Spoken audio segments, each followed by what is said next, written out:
आज हम Euler's method के बारे में पढ़ेंगे कि यूलर्स मेथड है क्या और इसको न्यूमेरिकल एनालिसिस में यूज़ कैसे कर सकते हैं। फर्स्ट थिंग फर्स्ट, जो यूलर्स मेथड है वो बेसिकली क्या करता है, एक फंक्शन से एक पॉइंट से आगे वाले पॉइंट की वैल्यू को निकालने में हमें हेल्प करता है।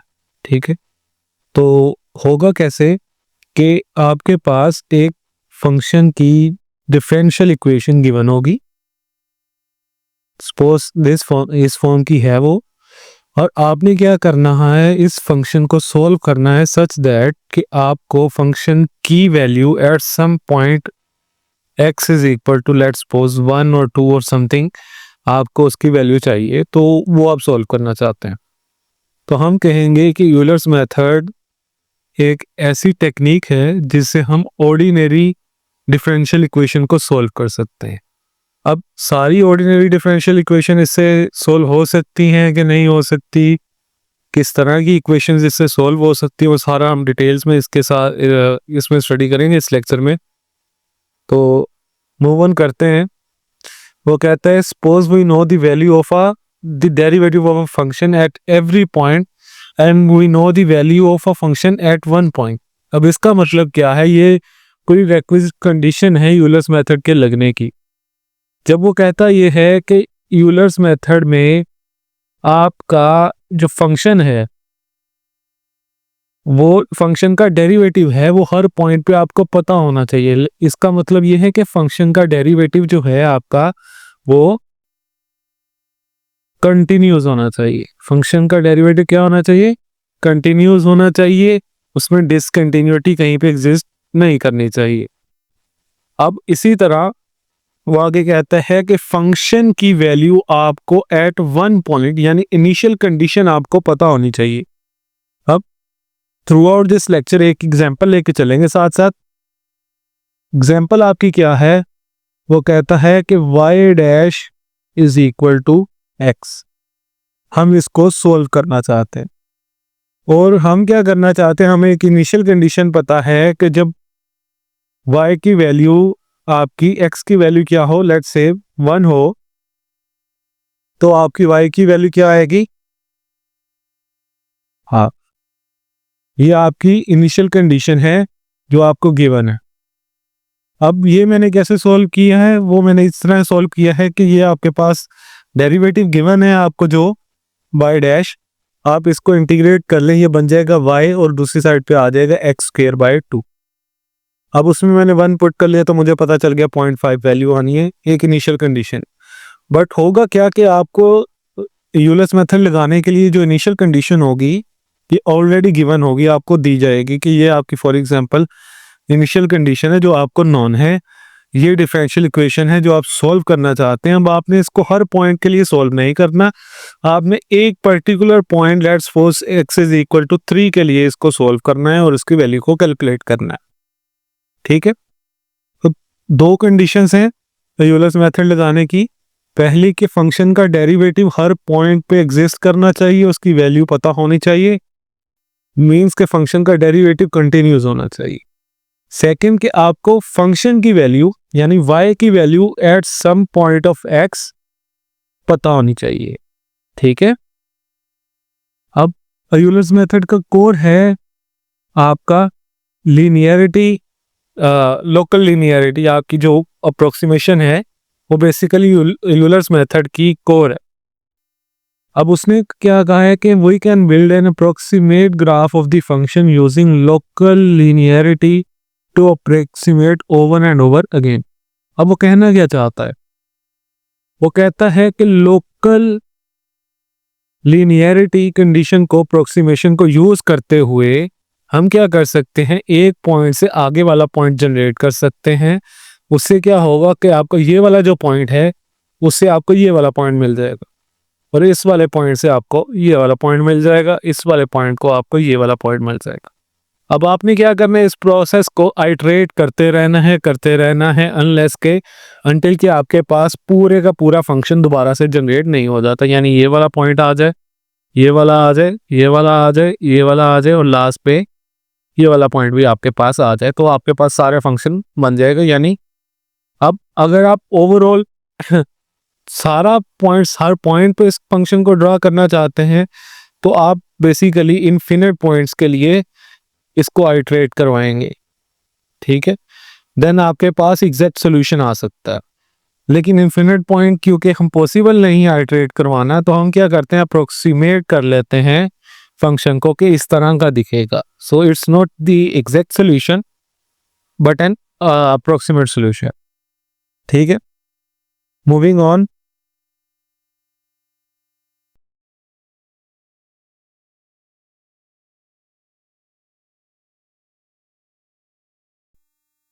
ऑन, अब हमारे पास है लोकल लिनियरिटी अप्रोक्सीमिया। अब हमारे पास है लोकल लिनियरिटी अप्रोक्सीमेशन। अब लोकल लिनियरिटी अप्रोक्सीमेशन है क्या, वो समझना थोड़ा आसान है। अब तो देखें, अगर हमारे पास कोई इनिशियल कंडीशन गिवन है, जैसे एक्स नोट वाई नोट, मैं कलर थोड़ा डार्क ले लेता हूँ, इनिशियल कंडीशन आपके पास गिवन हो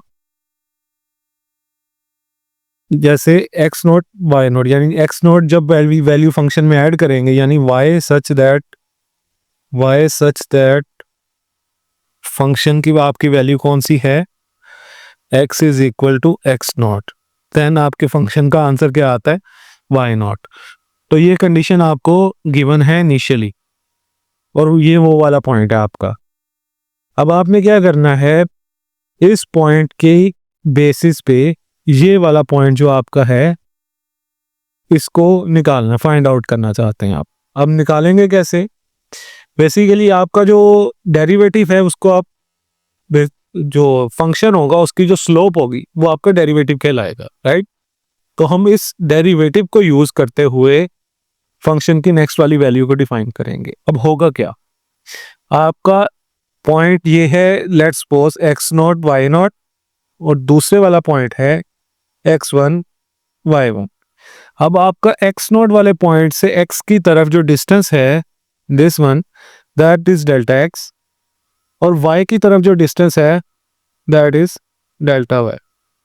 तो अगर आप इसके एक्स कोऑर्डिनेट से इसके एक्स कोऑर्डिनेट पे, दूसरे पॉइंट के एक्स कोऑर्डिनेट पे जाना चाहते हैं, देन आपको क्या करना पड़ेगा, एक्स नोट से प्लस डेल्टा एक्स डिस्टेंस और मूव करना पड़ेगा, आप इस पॉइंट पे आ जाएंगे एक्स के। और वाई पे मूव करने के लिए आप क्या करेंगे कि वाई नोट वाली ये वाली पोजीशन से आप क्या करेंगे, y naught plus delta y position को ऊपर की तरफ मूव करेंगे, तो आप इस वाली पोजीशन पर भी आ जाएंगे।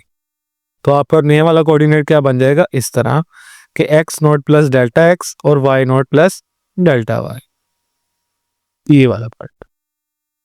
अब हमें करना क्या है, हमें क्या करना है, इस डेल्टा वाई को अप्रोक्सीमेट करना है। अप्रोक्सीमेट कैसे करेंगे, सिंपली हमें पता है कि जो फंक्शन का डेरिवेटिव होता है वो क्या होता है, delta y over delta x. तो अगर हमें डेल्टा वाई की वैल्यू चाहिए तो हम क्या लिखेंगे, delta y is equal to f dash delta x, f dash delta x. तो क्या आ जाएगा फंक्शन आपका, एफ डैश डेल्टा एक्स। अब यहाँ पे जो एक चीज नोटिस की जा सकती है वो है दिस वन, कि यहाँ पे एफ डैश सिर्फ एक्स नॉट पे डिपेंड कर रहा है, लेकिन ऐसी कंपल्शन नहीं होती। आपका फंक्शन जो है वो एक्स पे भी डिपेंड कर सकते हैं, वाई पे भी डिपेंड कर सकता है। तो इवन देन डेरिवेटिव आप इस फॉर्म का ले सकते हैं उसका।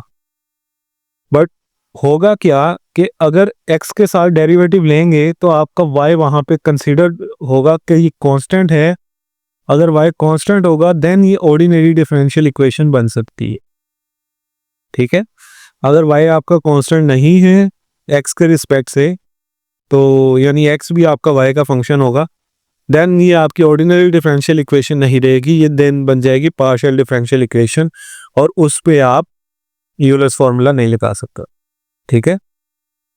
तो आप डबल वेरिएबल पे कर सकते हैं, बट आप क्या कंडीशन अप्लाई करेंगे, आप करेंगे ये कि आपका जो फंक्शन है वो जब x के साथ डिफरेंशिएट करेंगे तो y कांस्टेंट होगा वहां पे। तो बस इतनी कंडीशन लगाएंगे तो हमारा कोई इशू नहीं है यहाँ।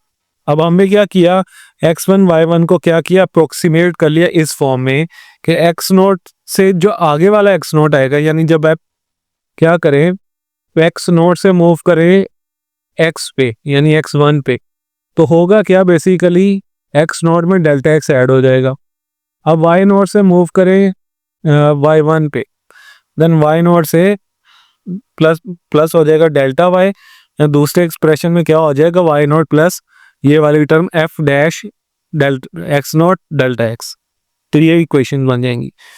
अब बेटा जी ये जो इक्वेशंस है ना आपके पास, ये वाली तो एक ही इक्वेशन बनती है बेसिकली, तो ये आपकी बनती है यूलर्स की इक्वेशन। ये यूलर्स मेथड की कोर है ये दो इक्वेशंस। बस आपने इस इक्वेशन से ही आगे सॉल्व करना होगा। मूव ऑन करते हैं।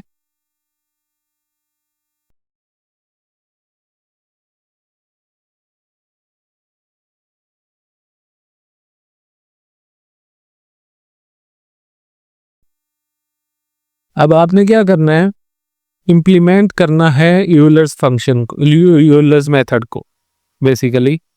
वो कैसे करेंगे, उसके लिए हमें चाहिए कुछ कंडीशंस।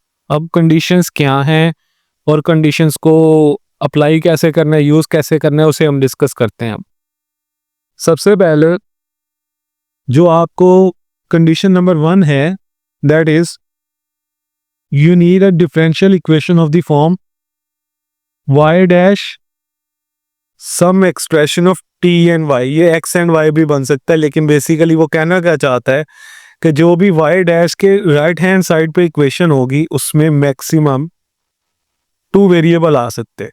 ठीक है, एक वेरिएबल कोई भी हो सकता है, t x या कुछ भी। सेकंड वेरिएबल आपका कौन सा होगा, y। तो देन आपकी ये इक्वेशन आप सॉल्व कर सकते हैं।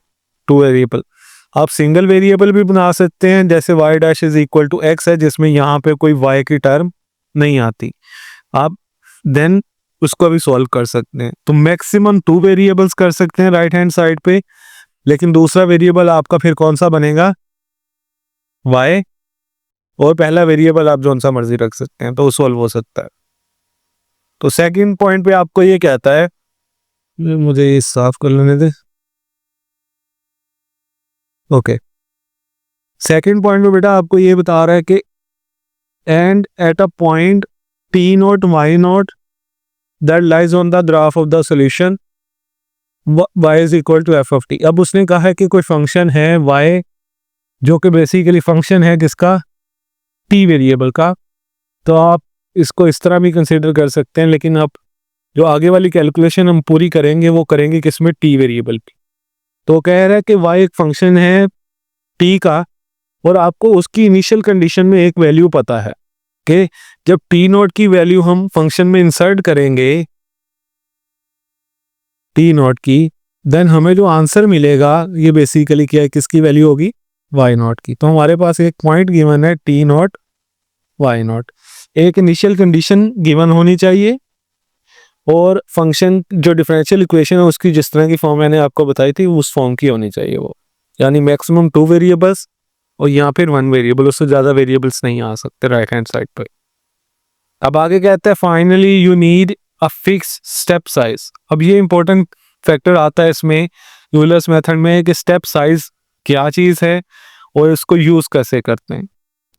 अब स्टेप साइज को हम इस तरह यूज करते हैं कि लेट्स सपोज आपने स्टेयर्स को चढ़ना है ना, उसको ऊपर जाना है छत पे या किसी जगह पे, तो आपने स्टेयर्स क्लाइंब करनी है। अब स्टेयर्स के ना कुछ स्टेप होते हैं, आमतौर पे आप क्या करते हो, 1 स्टेप एट अ टाइम लेते हो, 1 स्टेप एट अ टाइम। लेकिन आप ये भी कर सकते हो कि एक टाइम पे ही एक से ज्यादा स्टेयर्स को क्लाइंब कर लो, यानी 2 3 4 या जितनी आपका दिल करे क्लाइंब करने की कोशिश कर सकते। तो जितना आप क्या करोगे, बड़ा स्टेप लोगे, उतना आप जल्दी अपने रिजल्ट की तरफ पहुंच सकते हो। बट प्रॉब्लम क्या होता है, रिस्क आ जाता है इन दिस सिचुएशन। अगर हम प्रैक्टिकली बात करें तो गिरने का या एक्सीडेंट होने का या चोट लगने का, और अगर न्यूमेरिकल एनालिसिस की बात करें तो सिमिलरली यहाँ पे रिस्क आ जाता है इनएक्यूरेसी का, अपने एक्चुअल रिजल्ट से डिविएट करने का, एरर का। ठीक है, तो ये रिजल्ट्स बढ़ जाएंगे जब आप क्या करेंगे, स्टेप साइज जो हो आपका उसको बहुत ज्यादा ले ले। स्टेप साइज अगर इज वेरी लार्ज तो आपका क्या होगा, इनएक्यूरेट रिजल्ट आएंगे। तो इनएक्यूरेट रिजल्ट आएंगे। स्टेप साइज बहुत ज़्यादा लार्ज है तो बहुत इनएक्यूरेट रिजल्ट आएंगे। हाँ, अगर आप इसके टोटल अगेंस्ट चले जाएं कि स्टेप साइज जो है delta t is small, in fact very small, then आपका रिजल्ट तो एक्यूरेट आ जाएगा, बट होगा क्या कि रिसोर्सेज जो आपके यूज होंगे वो बहुत ज्यादा यूज हो जाएंगे,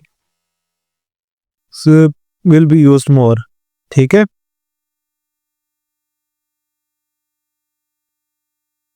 अब आपको दोनों सिचुएशन जो आपकी है ना कि ना तो स्टेप साइज बहुत बड़ा करेंगे, अगर बहुत बड़ा करेंगे इनएक्यूरेट रिजल्ट देगा, बहुत छोटा करेंगे रिजल्ट तो एक्यूरेट आएंगे, लेकिन रिसोर्सेज टाइम आपका बहुत ज़्यादा कंज्यूम हो जाएगा उसमें। तो एक ही रिजल्ट के लिए ना वेट भी ज़्यादा करना पड़ेगा और कैलकुलेशन के लिए रिसोर्सेज भी ज़्यादा लगेंगे, तो is not an effective option. तो आपको एक अप्रोप्रिएट अमाउंट का स्टेप साइज चूज करना चाहिए। ठीक है। जैसा कि यहाँ पे लिखा हुआ है कि a smaller step size will lead to more accuracy but will take more computation. ठीक है। तो इसी तरह है कि आपने फॉर एग्जांपल 1 किलोमीटर का डिस्टेंस कवर करना है from this point to this point, 1 kilometre. आप क्या करते हो, 1 मिनट के अंदर 100 मीटर्स कवर करते हो। अगर आप 100 मीटर्स कवर करते हो तो विद इन 10 मिनट या 10 मिनट के बाद आप क्या होगा, अपने डेस्टिनेशन पॉइंट ए से पॉइंट बी पर पहुंच जाओगे। ठीक है। अब होता क्या है कि जब आप बिगर स्टेप्स लेते हो ना, आप चीज़ें मिस करते हो। आप ज़्यादा से ज़्यादा तेज जा रहे हो तो आप क्या करो, उस जो 100 मीटर की ड्यूरेशन है ना उसमें आप जर्नी पे फोकस नहीं कर पा रहे, आप चीज़ें मिस करोगे कुछ। ठीक है, राइट। अब एक बंदा है जो क्या करता है, जो एक स्टेप है यानी 100 मीटर का, उसे 1 मिनट की बजाय 1 आवर में ले रहा है। ठीक है। अब जब 1 आवर में ले रहे हैं उसके पास चीज़ें ऑब्जर्व करने के लिए, सब चीज़ें करने के लिए टाइम काफ़ी है। ठीक है। तो वो ज़्यादा डिटेल्ड ओरिएंटेड कैलकुलेशन कर सकता है। ठीक है। बट अगेन इशू ये है कि उसको 10 मिनट की बजाय 10 घंटे लग जाएंगे एंड ए से बी तक जाने के लिए, राइट। तो वो हमारे लिए गुड इनफ नहीं है। तो हमें क्या क्या चाहिए, एक प्रोप्रिएट अमाउंट चाहिए जिसमें ना तो कैलकुलेशन की मिस्टेक्स वो रिजल्ट्स में डिटेल्स ज़्यादा मिस हों, और ना ये हो कि हमारे पास जो कंप्यूटेशनल टाइम है, रिसोर्सेज हम बहुत ज़्यादा कंज्यूम हो जाए। ठीक है। अब लास्ट पे आपको इक्वेशंस नज़र आ रही होंगी इसकी। अब इक्वेशंस देखें, वो कहता है new t is equal to old t plus delta t. जैसे मैंने बोला था कि जो नए वाला एक्स होगा, x1 लिखा था तब इसको, वो x naught plus delta x के इक्वलेंट होगा, राइट। अब सिमिलरली मैंने एक इक्वेशन वहां पे लिखी थी कि जो y होगा वो y note plus delta y के इक्वल होगा। डेल्टा y को हमने रिप्लेस किया था y डैश डेल्टा x से, यानी डेरिवेटिव इनटू डेल्टा x। तो आप उसको यहाँ पे लिख सकते हैं कि y is equal to y naught plus आपके फंक्शन की वैल्यू y नॉट की वैल्यू एट फंक्शन की value at x naught y naught, यहाँ पे थोड़ी करेक्शन कर लें, ये डेरिवेटिव की वैल्यू है ना कि फंक्शन की वैल्यू है, इस तरह x नॉट। और इसको आपने मल्टीप्लाई किससे करवाना था, आपने इसको मल्टीप्लाई करवाना था डेल्टा x। तो आपका कैलकुलेशन कंप्लीट हो जाने थे। अब वही चीज़ को आपने in terms of T variable लिख लिया कि न्यू वाला y बराबर है old y plus delta y के, और ओल्ड y प्लस क्या बन जाएगा, slope eight old T old y, यानी एक्स नॉट और वाई नॉट जो पुराने वाली वैल्यूज थी आपकी, उसके ऊपर जो आपका रिजल्ट था वो वाई डैश का, और मल्टीप्लाई आपने उसे किया डेल्टा टी से जो कि स्टेप साइज है, यहाँ पे डेल्टा एक्स आपका स्टेप साइज है। तो आपने उसी मेथड को एक इक्वेशन की शक्ल दे दी।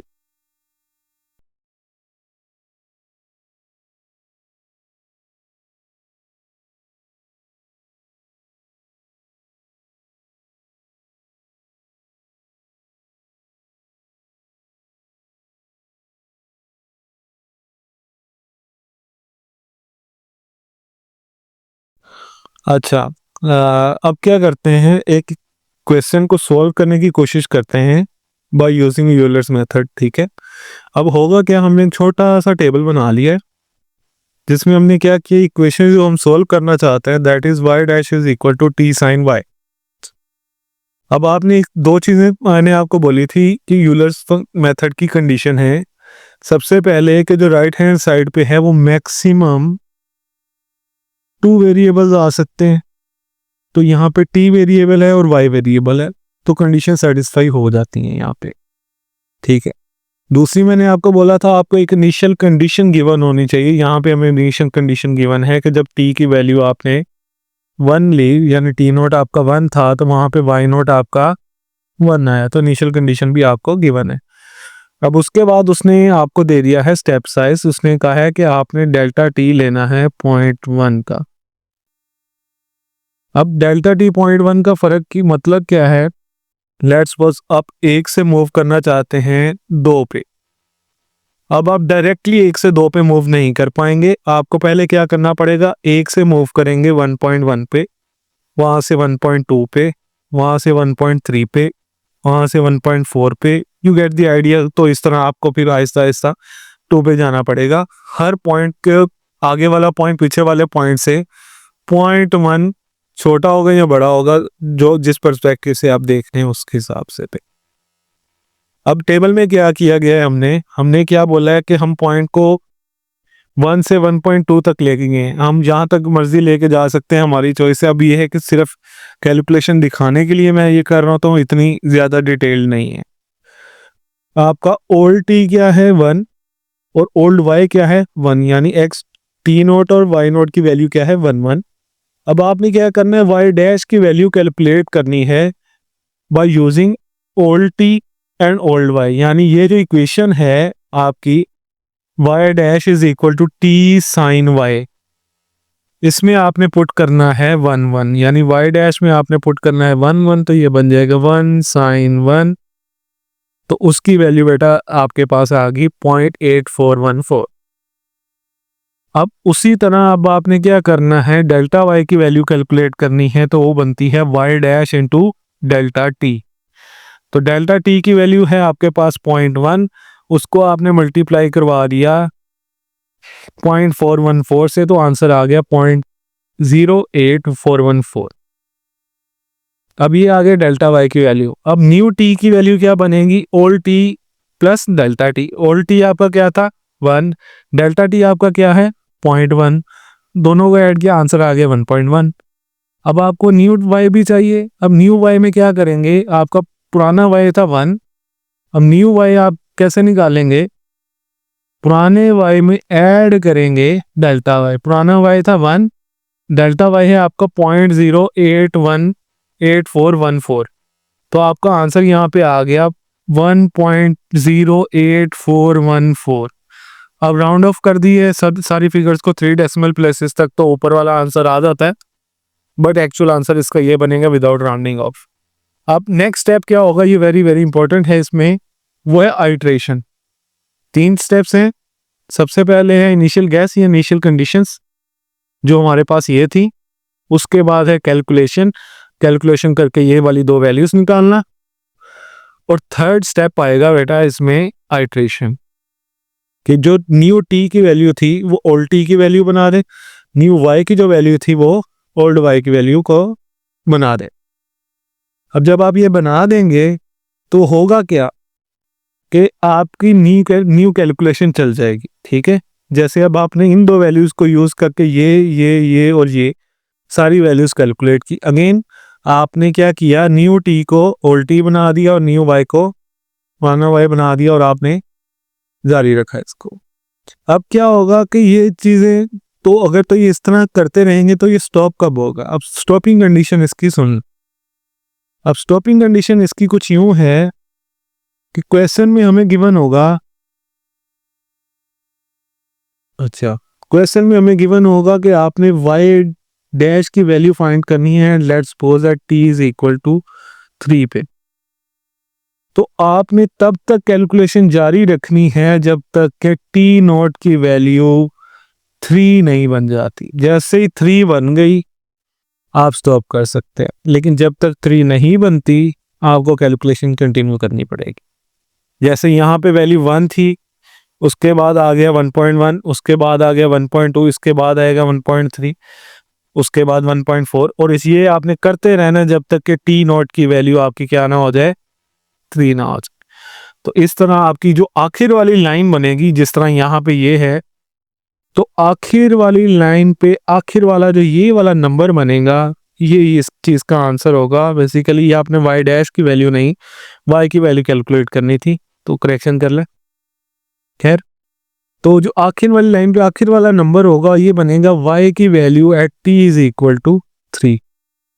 तो ये आपका आंसर बन जाएगा। तो ये है यूलर्स मेथड।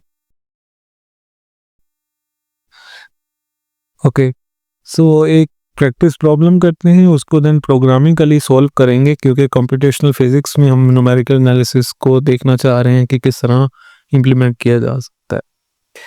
तो लेट्स से आपके पास क्वेश्चन आपको इस फॉर्म में आता है कि you are given an equation y dash is equal to x, and आपको कहा जाता है कि इस इक्वेशन को सॉल्व करें बाय यूजिंग यूलर्स मेथड।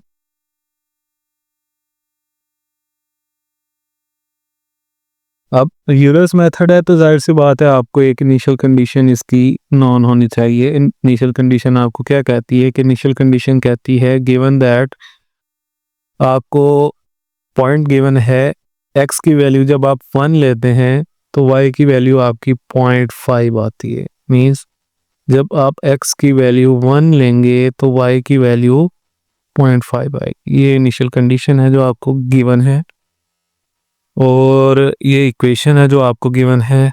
अब आप इसको सॉल्व करना चाहते हैं यूलर्स मेथड के साथ।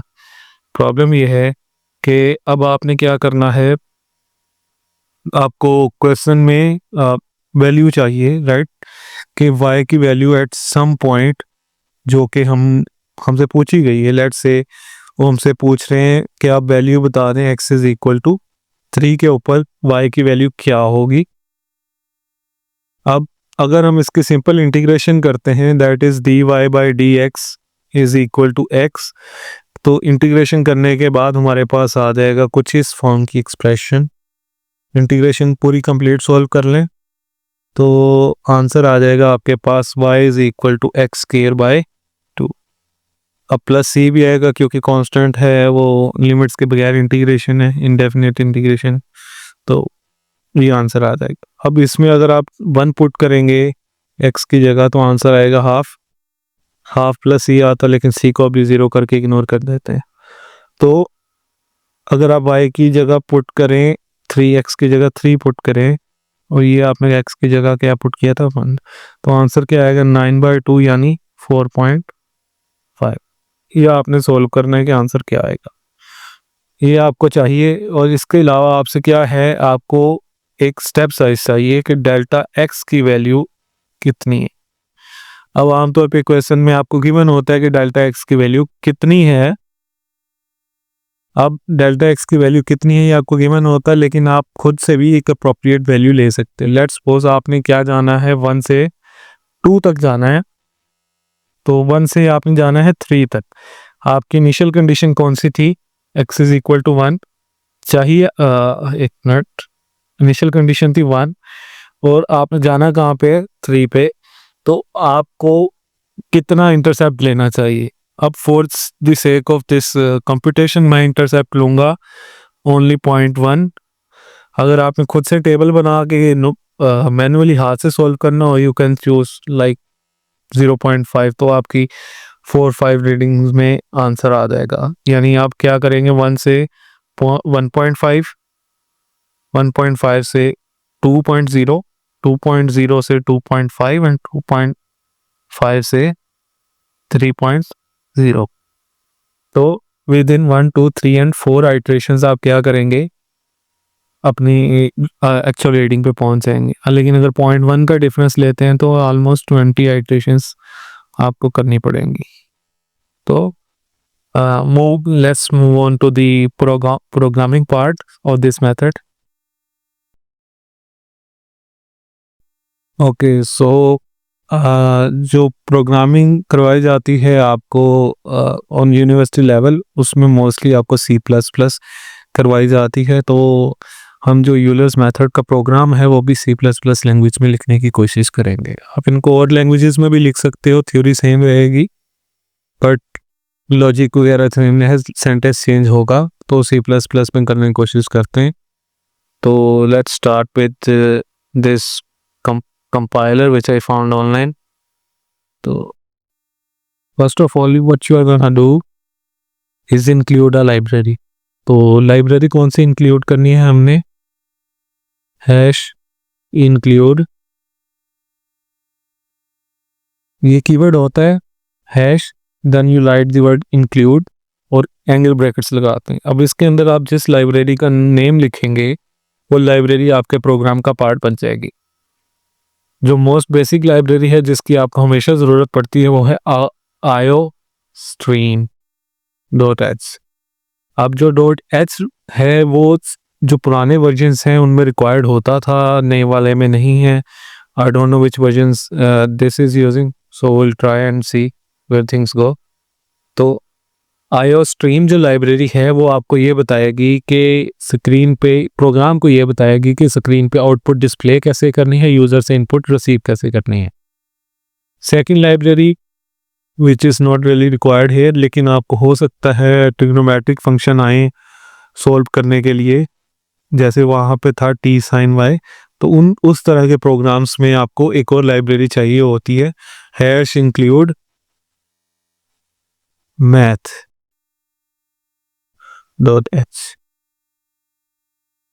इसके अलावा जब आपने लाइब्रेरीज इंक्लूड कर ली, next step would be to describe कि आप जो वेरिएबल के नेमिंग स्कीम है उसको फॉलो करोगे स्टैंडर्ड को।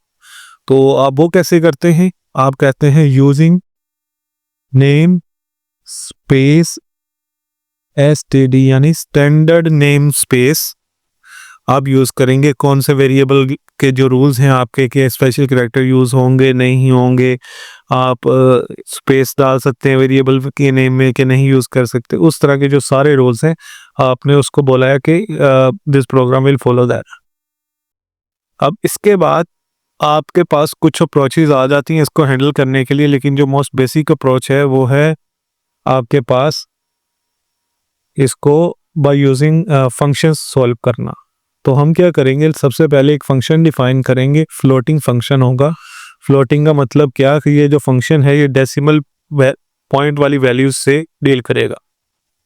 फ्लोट, अब आपने फंक्शन का नाम देना है, नाम आप कोई भी दे सकते हैं, आप इसको नाम दे दें डेरिवेटिव वैल्यू, जिसका क्या मतलब है कि बेसिकली डेरिवेटिव की वैल्यू निकाल के हमें कैलकुलेट करेगा और हमें देगा भी, रिटर्न भी करेगा। तो आपने क्या करना है, यहाँ पे वेरिएबल्स, अब इसकी जो ब्रैकेट्स है इसके अंदर आपने कितनी इनपुट्स इस फंक्शन को रिक्वायर्ड है वो डिफाइन करनी है। अब हो सकता है इस फंक्शन को एक इनपुट चाहिए, हो सकता है दो चाहिए यूलर्स मेथड में, क्योंकि दो से ज़्यादा तो होंगी नहीं ना। तो दो फंक्शंस इनपुट इसकी मैक्सिमम होती हैं। तो आप क्या करेंगे, दो ही इनपुट्स डिफाइन कर देंगे। लेट्स सपोज आप फंक्शन कहते हैं float x and float y, यानी दो इनपुट्स आपने इसको दे दी कि मैक्सिमम ये दो इनपुट्स आपका फंक्शन लेगा। अब इसको क्या करेंगे, इसके अंदर एक और वेरिएबल डिफाइन करेंगे, वो भी फ्लोटिंग वेरिएबल, उसको नाम देंगे के का।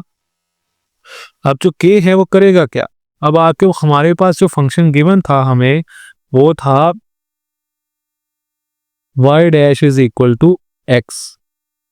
यहाँ पे देखें, जैसे ये y dash is equal to x function है जो हमें गिवन है, तो उसको हम सोल्व करना चाह रहे हैं। अब y dash is equal to x function में हमारे पास इनिशियल कंडीशन भी गिवन थी। इनिशियल कंडीशन हमें गिवन क्या थी कि 1 जब x की वैल्यू होती है तो y की वैल्यू 0.5 होती है, यानी x नोट y नोट की वैल्यू आपको गिवन थी। स्टेप साइज भी आपको गिवन था, वो हमने बेसिकली चूज़ कर लिया था कि 0.1 का रखेंगे। तो अब उन्हीं सारी चीज़ों की बेस पे इस प्रोग्राम को हम रन करने वाला। तो k की वैल्यू आप रखोगे सिंपल x। x क्यों रखेंगे, क्योंकि आपके फंक्शन की जो राइट हैंड साइड है यहाँ पे अब उस राइट हैंड साइड में यहाँ पे इस जगह पे फंक्शन में सिर्फ x है, तो इक्वेशन है y dash is equal to x। तो हमें सिर्फ x की वैल्यू यानी जो भी इक्वेशन है वो चाहिए। अगर यहाँ पे होता 2x तो मैं लिखता k is equal to 2 multiplied by x। अगर वहां पे इक्वेशन होती y dash is equal to x y तो मैं लिखता k is equal to x multiplied by y। अगर इक्वेशन होती x square y y dash के इक्वल है देन मैं लिखता k is equal to x multiplied by x। Sorry this will be an x and multiplied by y। तो इस तरह करके आप इक्वेशंस लिखते। अब हमारे केस में इक्वेशन काफी सिंपल है, that is x is equal to y। अब आपने करना क्या है, नेक्स्ट स्टेप वुड बी कि इस फंक्शन को आपने रिटर्न करवाना है। आप क्या करोगे, रिटर्न के और इसको क्लोज कर दोगे सेमीकोलन से, तो आपका आंसर आ जाएगा। यानी एक फंक्शन आपने कंप्लीट कर दिया। यानी इस फंक्शन को जब भी इनपुट दी जाएगी एक्स और वाई की डेरिवेटिव वैल्यू वाले फंक्शन को, तो आपको रिटर्न के यानी फंक्शन की वैल्यू डेरिवेटिव में सोल्व होने के बाद मिल जाएगी। अब आपने एक और फंक्शन डिफाइन करना है फ्लोटिंग, इसको नाम दे देते हैं यूलर्स या यूलर्स मेथड का। अब इसकी इनपुट आपने देनी है, सबसे पहले तो आपने इसको देना है फ्लोट एक्स नोट, देन आपने इसको देना है फ्लोट वाई नोट और उसके बाद आपने इसको वैल्यू देनी है फ्लोट लेट्स सपोज आप इसको स्टेप साइज दे देंगे। अब स्टेप साइज के लिए डेल्टा का सिंबल यूज किया था, वो यहाँ पे करना थोड़ा सा मुश्किल है, तो हम क्या करेंगे h यूज कर लेंगे जो कि स्टेप साइज को शो करेगा। अब उसके बाद आपको किस x की वैल्यू पे कैलकुलेशन चाहिए आपको वो भी बताना चाहिए, तो फ्लोट x। अब ये 4 इनपुट्स लेगा और इसकी बेस पे कैलकुलेशन करके हमें आंसर देगा। तो हमने करना क्या है, हमने क्या करना है, एक वेरिएबल डिफाइन करना है फ्लोट y। अब y में हमने यूलर्स की इक्वेशन लिखनी है, वो है क्या, y नॉट प्लस, अब इक्वेशन क्या थी, डेरिवेटिव की वैल्यू यानी y dash into delta x थी ना, तो ये बन जाएगा डेरिवेटिव की वैल्यू वाला फंक्शन जिसकी इनपुट क्या होगी x नॉट और y नॉट। एंड लास्ट पे हम क्या करेंगे, इसके साथ मल्टीप्लाई करवाएंगे हम स्टेप साइज को h को और रिटर्न करवा देंगे y को, तो हमारा फंक्शन यूलर्स मेथड का कंप्लीट हो जाएगा। ये करता क्या है, 4 इनपुट्स लेता है। पहली इनपुट है फ्लोट एक्स नोट, यानी एक्स नोट की ओरिजिनल वैल्यू क्या थी, कंडीशन जो आपको इनिशियल गिवन होती है ना, उसमें एक्स नोट क्या था, इनिशियल कंडीशन में वाई नॉट क्या था। जैसे हमारा था कि जब x की वैल्यू 1 होती है तो y की वैल्यू 0.5 होती है, जैसे यहाँ पे गिवन था ना कि जब x की वैल्यू 1 होती है तो y की वैल्यू 0.5 होती है। तो उस केस में हमारे पास ये फंक्शन बनता था। फिर आपने स्टेप साइज बताना है और लास्ट पे आपने बताना है कि किस x की वैल्यू पे आपको फंक्शन की वैल्यू चाहिए। अब जब फंक्शन लिख लिए गए हैं सारे, हमने बस इनको कॉल करवाने हैं। उसके लिए आप क्या करोगे, मेन फंक्शन यूज करोगे, इंट मेन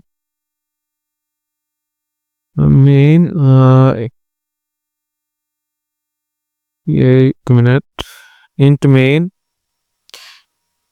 और उसके अंदर आपने बस इस फंक्शन को अब कॉल करवाना है।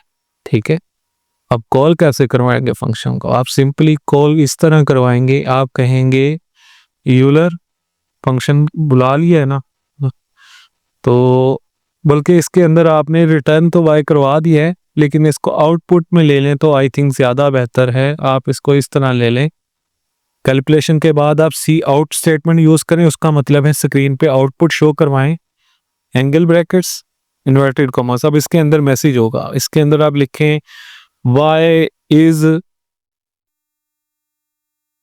दिस, लेट्स सपोज आप क्या करते हैं, y इज यहाँ पे लिख दें y। अब आगे लिखे व्हेन x इज, यहाँ पे थोड़ी स्पेस डाल लें तो ज्यादा अच्छा रहेगा, यहाँ भी थोड़ी स्पेस डाल लेता है। व्हेन x इज,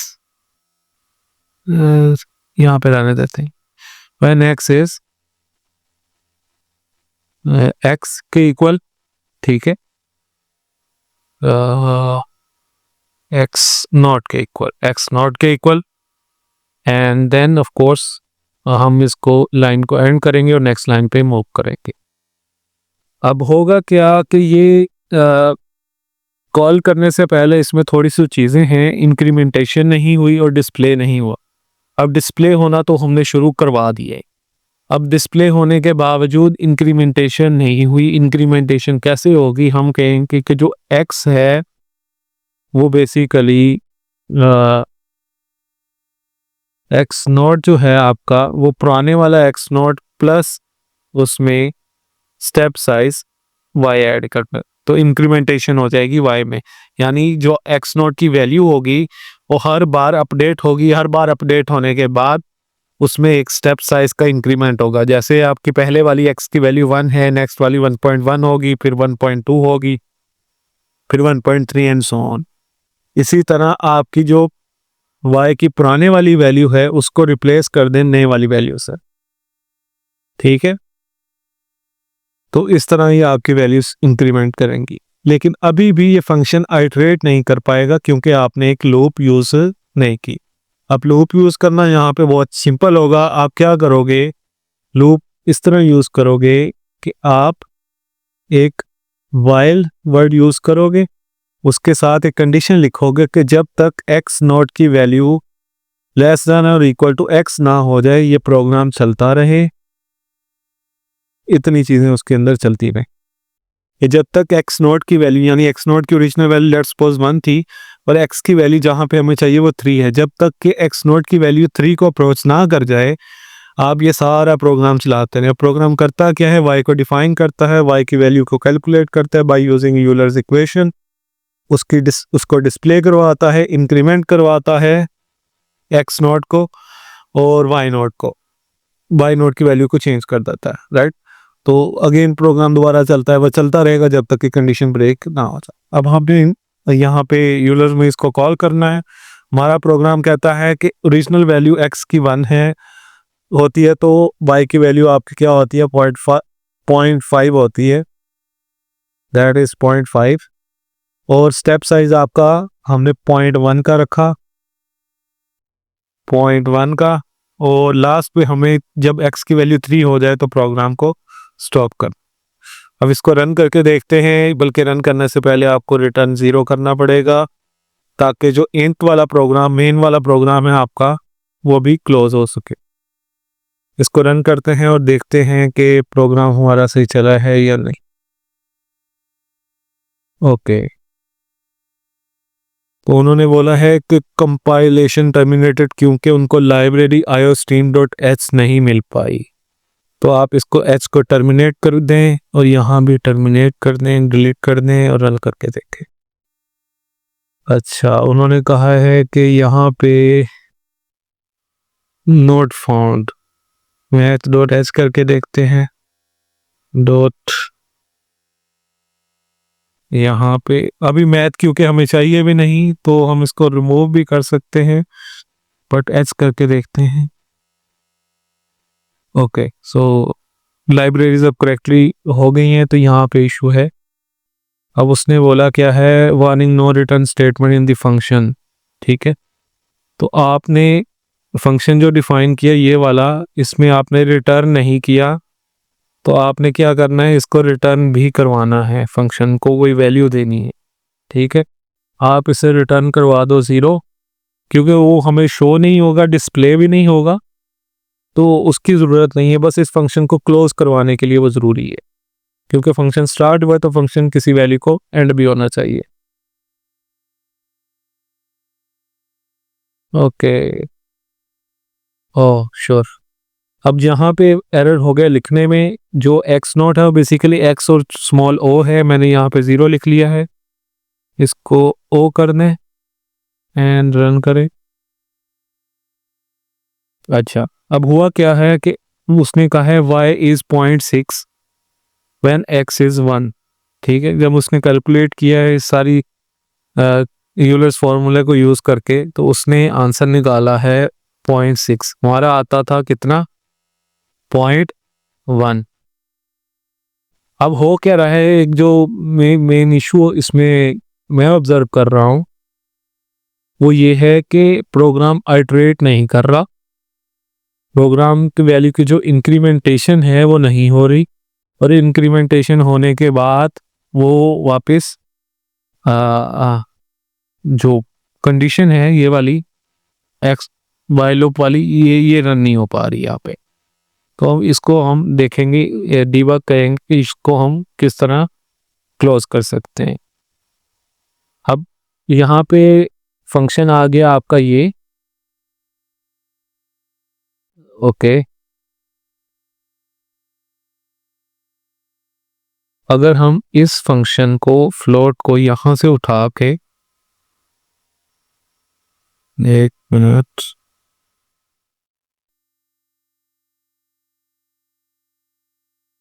इस तरह कर ले कि यहाँ पे लिखने की बजाय यहाँ पे लिखे फ्लोट वाई, यानी लूप से बाहर डिफाइन करें, देन शेयर करते हैं, इट रिमेन्स सेम, तो कोई इशू नहीं आता उससे। हाँ, इशू आता भी नहीं है तो इशू सॉल्व भी नहीं होता। Okay okay, so basically we were stuck कि जब हम प्रोग्राम चला रहे थे तो सिर्फ एक लाइन शो होती है, उसके बाद की आउटपुट शो नहीं होती। हो क्या रहा है, बेसिकली लूप नहीं रन हो रही। अब लूप क्यों नहीं रन हो रही, तो हमें लूप के अंदर हर चीज को देखना पड़ेगा कि लूप रन क्यों नहीं हो रही। जो पहले वाली स्टेटमेंट है उसमें वेरिएबल हमने बाहर लेके जाने की कोशिश की तो उससे कोई फर्क नहीं पड़ा, पड़ना चाहिए भी नहीं था, क्योंकि वेरिएबल आप अंदर ही या बाहर डिफाइन करें, डजंट रियली चेंज एनीथिंग। तो उसके बाद हमने यूलर्स की इक्वेशन लिखी, इसमें कोई इशू नहीं है, सी आउटपुट में कोई इशू नहीं है, इंक्रीमेंटेशन में इशू नहीं है। तो इशू है कहाँ पे, हमने एक वर्ड यूज कर लिया यहाँ पे, रिटर्न जीरो। अब रिटर्न जीरो क्या होता है, जब ये सारी स्टेटमेंट करते हैं तो रिटर्न जीरो करने से वो लूप से फौरन बाहर जंप कर जाता है। उसके हिसाब से लूप ने अपना पर्पस कंप्लीट कर लिया है, लूप में कोई इशू नहीं बाकी बचा, लूप का काम खत्म, तो लूप ब्रेक करके बाहर आ जाता है और आगे क्योंकि कोई स्टेटमेंट है नहीं तो प्रोग्राम स्टॉप हो जाता है।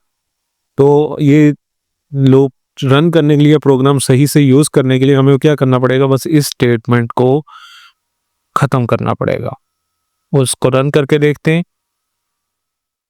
जब इसको अब रन किया है तो आप देख सकते हैं कि सब कहते हैं y की वैल्यू क्या है, 0.6। अब इसको थोड़ा सा इम्प्रूव कर लेते हैं, लाइक प्रेजेंटेशन वाइज। यस, वो कहता क्या है कि y is 0.6 when x is 1। तो हमारा 0.5 था, ये 1 आता है। तो इसी वजह से मैंने बोला था यूलर्स मेथड जो है वो बेसिकली एक अप्रोक्सीमेशन है रिजल्ट्स की, एक एग्जैक्ट रिजल्ट्स ये नहीं दे सकता आपको। फिर हमने क्या किया, वैल्यू को 1 से 1.1 पे जंप किया तो ये वाली वैल्यू आ गई, 1.2 पे किया तो ये वाली वैल्यू आ गई।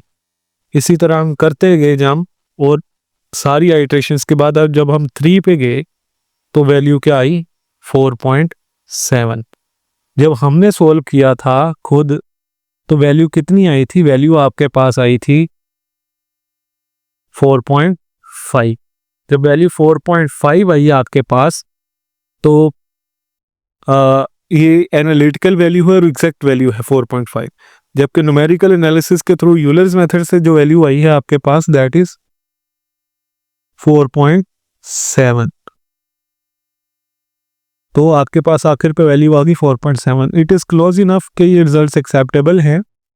अब आपने नोट ये करना है कि जब मैं इंक्रीमेंट को बढ़ा देता हूँ, इंक्रीमेंट को, अब इतना डिफरेंस कितना था हमारा, 0.2 का था, 4.5 एग्जैक्ट है वो, 4.7 हमने निकाल। अब जब मैं इंक्रीमेंटेशन को 0.5 से ले जाता हूँ 0.1 से ले जाता हूँ 0.5 पे स्टेप साइज को, देन आप देखिए कितना डिफरेंस आता है रिजल्ट्स में। तो आपके पास क्या आता है, 5.5 आ गया रिजल्ट। तो पहले कितने का डिफरेंस था, 0.2 का, अब कितने का डिफरेंस है आपके पास, ऑलमोस्ट 1 होल नंबर का यानी 4.5 एक्चुअल है और आपका 5.5, तो इतना इनएक्यूरेट रिजल्ट आ गया, लेकिन आपकी सिर्फ 5 स्टेटमेंट में उसने रिजल्ट को कैलकुलेट कर लिया। तो ये है स्टेप साइज का डिफरेंस। मोर ओवर आप क्या करो, स्टेप साइज को अब 1 करके देखो कि पहले 1 आए, फिर 2 आए एंड देन 3 आए, फिर करके देखते हैं फिर क्या होता है। अब उस पे एरर आ गया और ज्यादा, लेकिन स्टेटमेंट सिर्फ 3 यूज हुए, 6.5 हो गया तो 2 का फर्क आ गया। अब इसका रिवर्स करके देखते हैं कि जब हमारी वैल्यू लेट्स से